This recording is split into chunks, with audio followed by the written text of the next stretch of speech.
जहां एपिसोड 2 खत्म हुआ था वहीं से रात का वो पल फिर से जिंदा होता है, जब धुंध और बारिश से भरी पाटलिपुत्र की दीवारों के सामने चंद्रगुप्त अपनी छोटी पर तेज सेना के साथ खड़ा था और उसकी तलवार पर गिरती बिजली जैसे ये कह रही थी कि आज एक पुराना साम्राज्य टूटने वाला है। अंदर महल में नंदा मंत्री माप पर फैलती लाल रेखाओं से घबरा कर चीख रहे थे, क्योंकि पूरब के राज्य खेल गए थे, पश्चिम में बगावत भड़क चुकी थी और प्रजा ने पहली बार अपने ही राजा से मुंह मोड़ लिया था। और इसी बीच चाणक्य एक जलती मशाल के पास खड़ा था। उसकी आंखों में वही शतरंज थी जो नंदा को अंदर से गिराने वाली थी। रात की धुंध में चंद्रगुप्त अपनी सेना को वो रास्ता दिखाता है जहां से कभी किसी ने युद्ध नहीं सोचा था, एक तंग गुप्त पाठ जहां रखवाली सबसे कमजोर था। जब योद्धा उस पतली दीवार के किनारे चलते हुए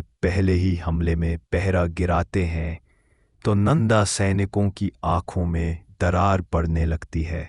जैसा कि उन्हें पहली बार समझ आ गया हो कि उनका साम्राज्य सिर्फ तलवार से नहीं बल्कि लोगों के दिल से भी टूट चुका है।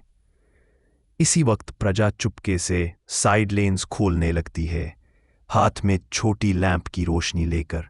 उन्हें शहर के अंदर तक पहुंचते हुए जैसे पूरा भारत एक ही सांस में लड़ रहा हो। और जब चंद्रगुप्ता महल के सामने पहुंचता है तो बारिश में भीगी उसकी तलवार पर चमकती रोशनी बताती है कि आज सिर्फ एक राजा नहीं बल्कि एक युग गिरने वाला है। और पाटलिपुत्र की दीवारें झटके से हिलती हैं तो लगता है इतिहास खुद डिसाइड कर रहा है कि कौन उठेगा और कौन धंसेगा। और इसी टूटी दीवार की गरज एपिसोड 4 का संकेत देती है, जहां असली टकराव महल के अंदर हो